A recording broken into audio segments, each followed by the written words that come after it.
నమస్తే, welcome to TV9. నేను మీ మధు. ఒక్క రోజులోనే మీసాలు గడ్డం పెరగడం సాధ్యమేనా?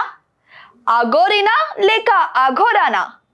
అసలు అఘోరీ ప్లాన్ కి సాయం చేస్తున్న వారెవరు? తెలుగు రాష్ట్రాల్లో తన చేష్టలతో భయం పుట్టిస్తున్న అఘోరీ అప్పుడే ఏడవడం, అప్పుడే శాపనార్థాలు పెట్టడం, అప్పుడే దేవాలయాలను సందర్శించడం, అప్పుడే పీఠాల పర్యటనలు చేయడం ఎప్పుడు ఎక్కడ ప్రత్యక్షమవుతుందో ఎవ్వరికి తెలియదు. ఇదంతా తెలుగు రాష్ట్రాల్లో ఇప్పుడు హాట్ టాపిక్ అయిన లేడీ అఘోరీ నాగసాధువు గురించే. రకరకాల డౌట్లు, రకరకాల ఊహాగానాలు, రకరకాల భయాల మధ్య ఈ అఘోరీ హైటెన్షన్ తెలుగునాట వాతావరణాన్ని వేడెక్కిస్తుందని చెప్పొచ్చు.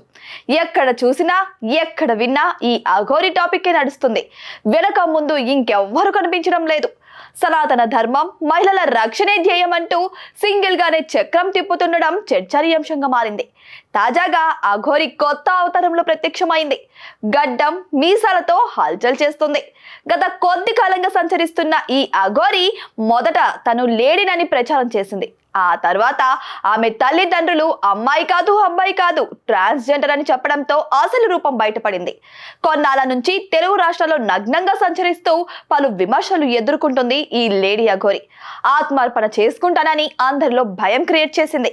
తర్వాత పోలీసులు రాష్ట్రాన్ని దాటించేశారు. అయితే ఆంధ్రప్రదేశ్ లో ప్రత్యక్షమై కాషాయ వస్త్రాలతో హల్చల్ చేసి డిప్యూటీ సీఎం పవన్ కళ్యాణ్ కలవాలని న్యూసెన్స్ కూడా క్రియేట్ చేసింది. ప్రస్తుతం గడ్డం, మీసాలతో గాజులు వేసుకొని కొత్త లుక్ లో అందరినీ ఆశ్చర్యానికి గురి చేసింది. ఈ కొత్త లుక్ లో కారులో కూర్చున్న అఘోరీతో ఓ మహిళ వాగ్వాదానికి దిగింది. మంత్రాలు చేయడానికి వచ్చావా? కారులో నిమ్మకాయలు తెచ్చుకొని ఏం చేస్తున్నావు అంటూ ఆ మహిళ ప్రశ్నించింది. ప్రస్తుతం ఈ వీడియో ఇప్పుడు నెట్టింట తెగ సంచలనంగా మారింది. అయితే భగవంతుడికి భక్తుడికి మధ్య అనుసంధానంగా తానున్నానంటూ లేడీ అఘోరీ నాగసాధువు తెలుగునాట ప్రత్యక్షమైంది. సికింద్రాబాద్ ముత్యాలమ్మ ఆలయంలో విగ్రహం ధ్వంసం తర్వాత ఒక్కసారిగా తెరపైకి వచ్చింది ఈ అఘోరీ. ఒంటి కాలుపై పూజలు చేసింది. సనాతన ధర్మాన్ని కాపాడుతానంది. లోక కళ్యాణం కోసం జనంలోకి రాక తప్పలేదంది. క్లుప్తంగా ఇది లేడీ అఘోరీ డ్రామా అనే చెప్పచ్చు. కానీ ఆమె ఎక్కడ పర్యటనకు వెళ్ళినా సరే ఏదో ఒక అలజడి మాత్రం కనిపిస్తూనే ఉంది. పోలీసులకు కూడా ఈ మ్యాటర్ ఎలా డీల్ చేయాలో కూడా తెలియని పరిస్థితి ఏర్పడింది. ఎందుకంటే అంతా కొత్త, పైగా మహిళ అంటున్నారు, దిగంబరంగా తిరుగుతున్నారు. ముట్టుకుంటే ఏమవుతుందో తెలియదు, పట్టుకుంటే ఎలాంటి పరిణామాలు ఉంటాయో అర్థం కావట్లేదు. అందుకే సింపుల్ గా రాష్ట్ర సరిహద్దులు దాటించి సేఫ్ అనుకున్నారు. నిజానికి ఈ అఘోరాలు, అఘోరీలు, నాగసాధువులు జనంలో కనిపించరు. ఎక్కడో కాశీ, హరిద్వార్, హిమాలయాలు, కొండగట్లు, గృహాల్లో వీళ్ళు నివసిస్తూ ఉంటారు. అయితే కుంభమేళా వంటివి వచ్చినప్పుడే పుణ్య స్నానాల కోసం, అది కూడా గుంపులు గుంపులుగా వచ్చి వారి పని చూసుకొని వెళ్ళిపోతూ ఉంటారు. స్నానాలు చేసి తిరిగి వెళ్ళిపోతారు. వారు ఎక్కడికి వెళ్తారో కూడా ఎవరికి తెలియదు. అలా తమ గోప్యత పాటిస్తారు అఘోరాలు. సింగిల్ గా ఎక్కడా తిరగరు, కనిపించరు కూడా. కానీ తెలుగునాట తిరుగుతున్న ఈ లేడీ అఘోరీ కథే డిఫరెంట్ గా కనిపిస్తుంది. పొంతన లేని మాటలు, సంబంధం లేని చర్యలు, వీటి గురించే చాలా మంది క్వశ్చన్ చేస్తున్నారు. ఇక ఇటీవల లేడీ అఘోరీ నాగసాధువు మాటలు వింటే తనకు ఇంకా 30 ఏళ్ల పాటు మరణం లేదని, ఆ తర్వాత తానే ప్రాణార్పణ చేసుకుంటానని చెబుతున్నారు. సీన్ కట్ చేస్తే శ్రీకాళహస్తిలో ప్రత్యక్షమైంది. అక్కడికి వెళ్లిన లేడీ అఘోరీని అక్కడి సిబ్బంది అడ్డుకున్నారు. వస్త్రధారణపై ప్రశ్నించారు. దుస్తులుంటేనే లోపలికి అనుమతిస్తామన్నారు. తన శివయ్యను అలాగే దర్శించుకుంటానని అఘోరీ వారితో వాదనకు దిగింది. కోపగించుకుంది, శపించేందుకు కూడా సిద్ధమైపోయింది. వెంటనే కారులో నుంచి పెట్రోల్ క్యాన్ బయటకు తీసి ఇదిగో ఇలా ఒంటిపై పోసుకొని అందరినీ బెదిరించింది. అక్కడే ఆత్మార్పణ చేసుకుంటానంది.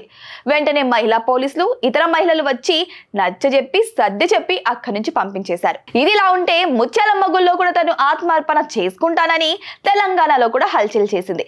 ఇదంతా విన్న ప్రేక్షకులు కూడా చాలా భయాందోళనలకు గురయ్యారు. అయితే చివరికి పోలీసులు తెలివిగా తనని రాష్ట్రం దాటించేశారు. 30 ఏళ్ల పాటు ఇంకా జీవితకాలం ఉందని చెబుతున్న ఈ అఘోరీ శ్రీకాళహస్తిలో చేసిందేంటి, ముత్యాలమ్మ గుళ్ళో ఆత్మార్పణ చేసుకుంటానని చెప్పినేంటి, ఇలాంటి ప్రశ్నలు తలెత్తుతున్నాయి. నిజానికి సనాతన ధర్మం కోసమైనా, మహిళల రక్షణ కోసమైనా చాలా రకాల పనులు జరుగుతున్నాయి. అయితే అఘోరీ మాత్రం తన టైం వచ్చిందని తెలుగు రాష్ట్రాల్లో ప్రత్యక్షమవడం, ఎక్కడికి వెళ్ళినా అల్లజడి, హై టెన్షన్ పెరగడం కామన్ గా మారిపోయింది. ముఖ్యంగా పోలీసులకు ఈ మ్యాటర్ని ఎలా డీల్ చేయాలో అస్సలు తెలియట్లేదు. అగ్రెసివ్ గా వెళ్తే ఒక సమస్య, అలాగే వదిలేద్దాం అనుకుంటే ఇంకో సమస్య. ఈ అఘోరాలు అఘోరీలు నాగసాధుల లెక్క వేరుగా ఉంటుంది, కానీ వారి పర్యటనలు వారి రహస్యాలు అలాగే సాగుతూ ఉంటాయి. కానీ ఇక్కడ ఈ లేడీ అఘోరి రూటే సపరేట్గా ఉండడంతో వెళ్ళిన ప్రతి చోట అలజడి రేగుతూనే ఉంది. మొన్నటికి మొన్న తెలంగాణలో కొండగట్టు అంజన్న, కొమరవెల్లి మల్లన్న, వేములవాడ రాజన్న దర్శనాలతో వాతావరణం వేడెక్కించింది. మరోవైపు ఏపీలో పవన్ కళ్యాణ్ని కలవాలంటూ హల్చల్ చేసింది. ఈ అఘోరి మాత స్వస్థలం వచ్చేసి మంచిర్యాల జిల్లా కృష్ణపల్లి. అయితే చిన్నప్పుడే ఇంటి నుంచే వెళ్ళిపోయారని వారి తల్లిదండ్రులు అంటున్నారు. మరి అఘోరి మాతగా మారితే తాము చేసేదేం లేదని వాళ్ళ తల్లిదండ్రులు వాబోతున్నారు. అయితే ఇప్పుడు ప్రతి ఒక్కరికి ఒక కొత్త ప్రశ్న తలెత్తుతుంది. ఇప్పుడు ఆ అఘోరి కొత్త అవతారం ఎత్తింది. తన అవతారానికి ఖర్చెక్కడి నుంచి వస్తుంది? ఒక్క రోజులోనే గడ్డం మీసం ఎలా వస్తాయి? తన కార్ని కూడా మార్చేసింది. ఇంత తొందరగా కారు మార్చడానికి తనకు డబ్బెక్కడి నుంచి వస్తుంది? లేక తనకి ఎవరైనా సహాయం చేస్తున్నారా? ఇదంతా పిచ్చి పట్టిన చేష్టలా లేదా ప్లాన్ ప్రకారం ఏదైనా జరుగుతుందా అంటే వీటన్నిటికీ సమాధానం కరువైందని చెప్పచ్చు. మీకేమనిపిస్తుంది? మీ ఒపీనియన్ని కామెంట్ రూపంలో తెలియజేయండి. ఇలాంటి మరిన్ని వీడియోస్ కోసం మా ఛానల్ని సబ్స్క్రైబ్ చేసుకోండి.